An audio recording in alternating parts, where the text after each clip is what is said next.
The big question about public companies these days, who actually controls them? If there's a big shareholder, say Kerry Stokes owns 73% of Seven Group, which in turn owns a third of Seven West Media, well, he's rightly the major influence over what goes on. But what about most other companies? Who actually controls them? Well, there's a board that represents the shareholders, appoints the CEO, makes key policy decisions. The CEO runs the day-to-day and comes up with the deals. So what if shareholders are grumpy and want more say? Well, as with the Commonwealth Bank last year, they can vote against pay decisions of that board, do that 2-year runnings, and by law, the board has to resign. Another case is Ardent Leisure, owner of Dreamworld. 18 months ago, it saw the tragic accident on the Thunder River Rapids ride that claimed 4 lives. Since then, a new CEO has been appointed, but increasingly major shareholders have been unhappy. A group led by veteran investor and corporate agitator Gary Weiss publicly criticised the Ardent board and put forward their own ideas. Weiss and another investor, Brad Richmond, bought up more than 10% of Ardent shares.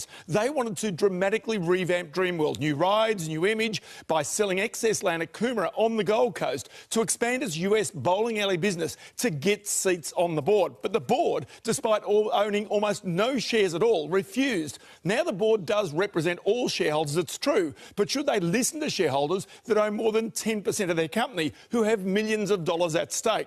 It was coming to a head at a confrontation this morning, an extraordinary general meeting where Weiss and Richmond were seeking to force themselves onto that board, until late last night when Ardent chairman George Venados relented, backed off the fight and let them have their board seats that they wanted. Dreamworld, your long-awaited overhaul, well, it might be on the way. On Friday, the Dow Jones up by 39 points. The dollar this morning, 79.4 US cents.